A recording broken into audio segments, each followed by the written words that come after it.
You stay there. Okay, so you've decluttered your home, or maybe a room in your home, maybe just a corner in your home, and now you're thinking, what next? How can I maintain this space and, maximize its function? How can I get the biggest benefit from my efforts? Here is what to do after you declutter. Let's go.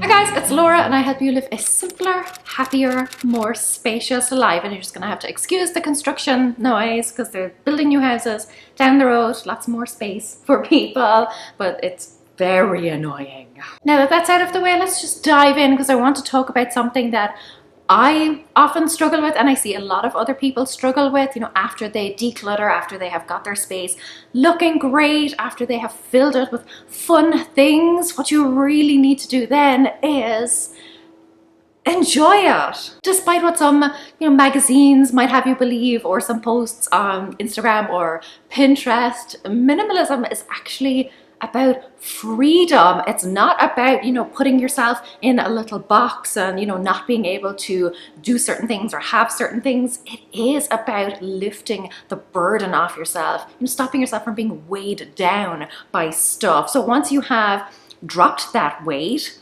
it's time to spread your wings a little bit. Minimalism is definitely not about keeping everything white and pristine, untouched and unloved. The only relation that your home should have to a museum is that it is full of amazing, beautiful things that fascinate you. I often talk about, and this is kind of the way I think about it too, it's that you are curating your home like an art gallery curates art. They have a very specific, special collection. They don't just take in all of the art from the world, but they really hone in on a select number of pieces. But that does not mean that your stuff should never be touched, that it should never be loved. You should not keep your stuff or your home kind of like behind a velvet robe. It's more of, an art installation. It's meant to be interacted with and experienced. I went to a Yayoi Kusama exhibition a few years ago in London. Wonderful, by the way. But there was a room in there, and before you entered, you were given a sheet of stickers, like colorful dots. And the whole idea was that you would go in and kind of decorate the room. You were part of the experience. You were part of the art. It was like messy and just colorful and beautiful. Your home is really meant to be lived in and experienced. Remember why you are decluttering. Remember what you're doing it for. Why are you creating all of that extra time and space for yourself? Decide what it is that you truly want out of that space, and then go do that thing or implement that process or whatever it is, but really enjoy the fruits of your labor. Curl up with a book, start that crafting project, have some friends over for dinner if it is safe to do so. Isn't that a weird phrase to be saying these days? But don't velvet rope your home. Cover it in colorful stickers. And honestly, I don't even mean that metaphorically.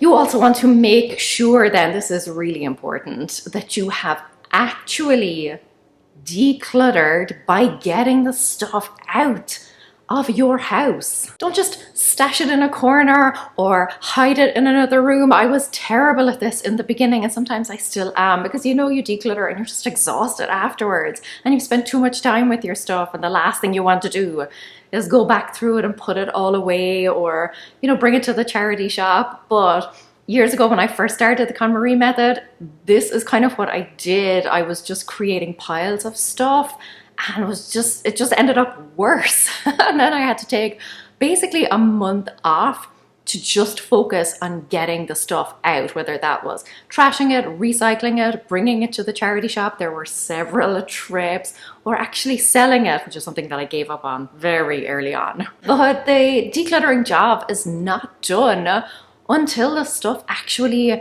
leaves your home. Don't just move clutter from one spot to another. There's no point decluttering a cupboard if all you've really done is just shove the stuff in another cupboard. And I'm sure you probably experienced that, where you kind of clean out one room and it looks great, but then you go to the room next door where you have been storing all of the stuff that you just took out of the first room. Used to happen to me all of the time, and like I said, sometimes still does. Or you declutter and then afterwards you've just got, you know, boxes and black sacks lying around of stuff that you are meaning to bring to the charity shop, or you're meaning to gift to someone or sell or something, but it just sits there indefinitely. After you have decluttered, made the decision to declutter stuff, it's really important to actually follow through. Get it gone, otherwise what was the point? Also take some time to actually live with the space. It's very easy after you declutter to feel like your walls are bare or the shelf is empty, and you can feel a little bit unsettled, but that's just because clutter was your comfort blanket for so long, or it just became a way of life for you. You know, it was familiar and normal, and then when it's gone, it's, you know, something kind of feels a little bit off. But that's not because you have done something wrong. It's not because that's not the way the space is supposed to be. It's just because it's a change. One way that this impacts me a lot is if I move something, which I don't often do these days. I feel like everything has a reasonably good home. But if I do move something, kind of muscle memory has me going back to the original spot, and that can be frustrating, but that doesn't mean that you should move it back to the original spot. It just means that you have to get used to the new place. You know, we have lived in this home now. We've lived in the US, like this entirely different country, for 4 years now, but I still sometimes will go to use the towel, like the hand towel, in the spot where it was in our older place back in Dublin. I have not lived there for over 4 years, but I still sometimes will go to that spot, even though that's not where the hand towel is anymore. That's all normal. You know, it's normal to feel maybe a little bit unsettled, maybe even a little bit panicked, thinking that you've made a mistake, but let the dust settle. Give it a few weeks and see how you feel then. Now, if you've not already done this next one, then I highly recommend it. You need to stem the flow of clutter. There is no point in going through all of that hard work, all of that effort, getting stuff out of your home, if it's just going to be flooding back in. You need to work out how you can stop that from happening, and there are multiple ways you can do it. I've discussed it in other videos, but things like canceling subscriptions, you know, stopping magazines and leaflets and flyers and newspapers and catalogs and things from coming into your home. Maybe you need to put a shredder wherever it is that you normally would deal with your post. Maybe you need to kind of swap out your Sunday habit of strolling around the shops. That was something that I needed to do a few years ago. Find something else that you can do that is going to keep you occupied and stop that kind of longing or that craving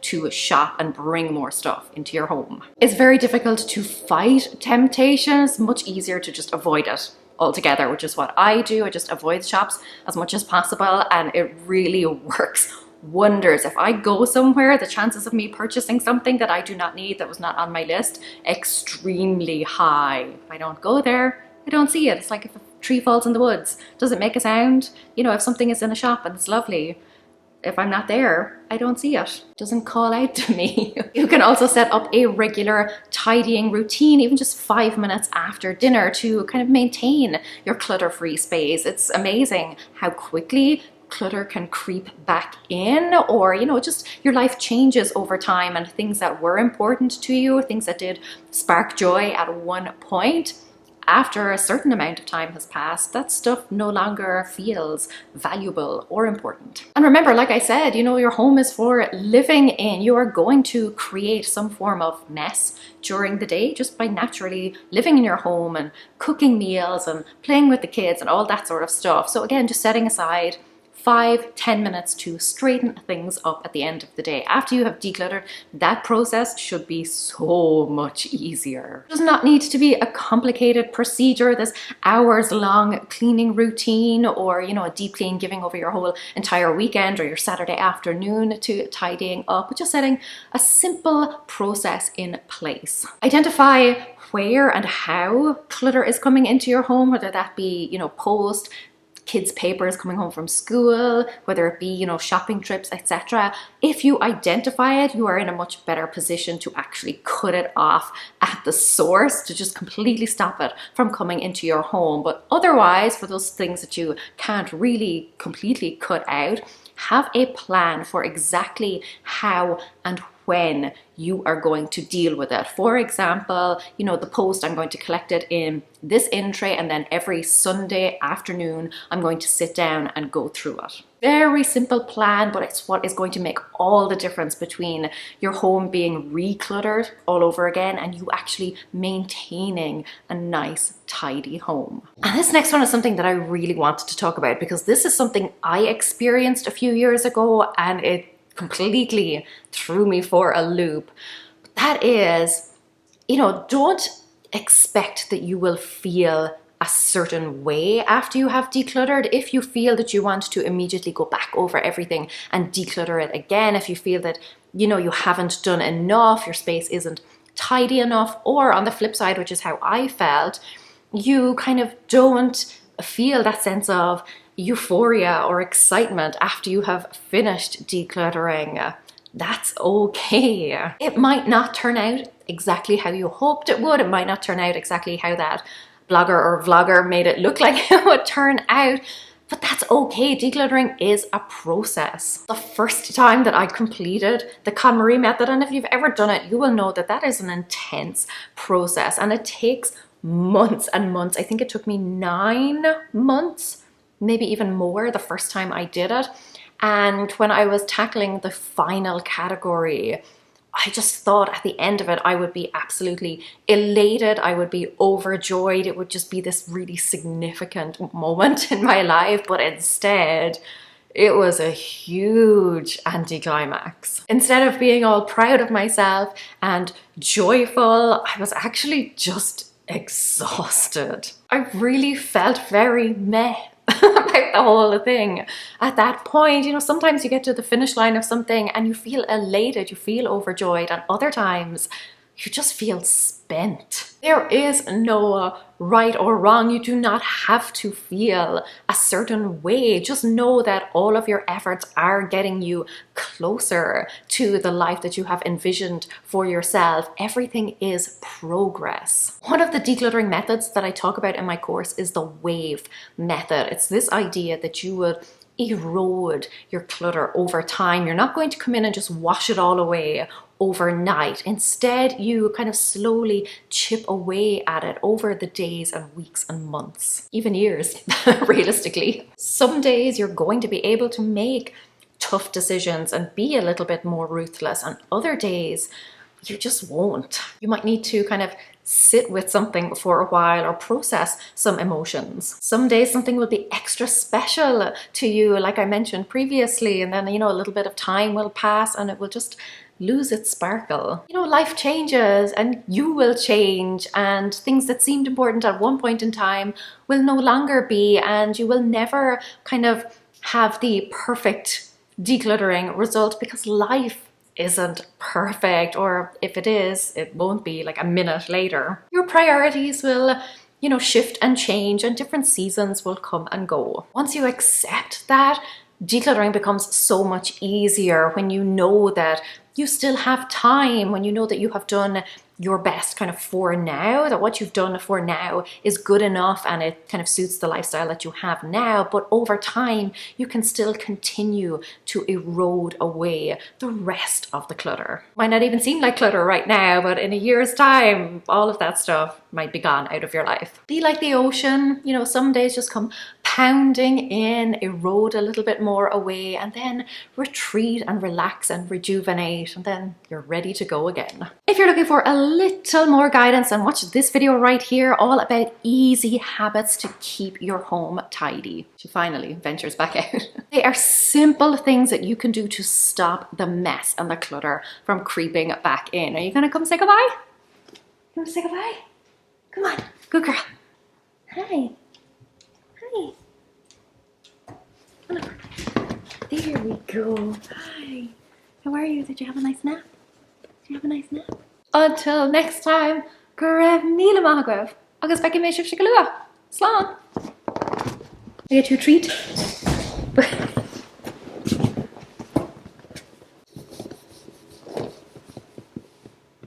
Jovi does not realize that she's not a lap dog, so this is her idea of sitting on your lap. She just like stands over you.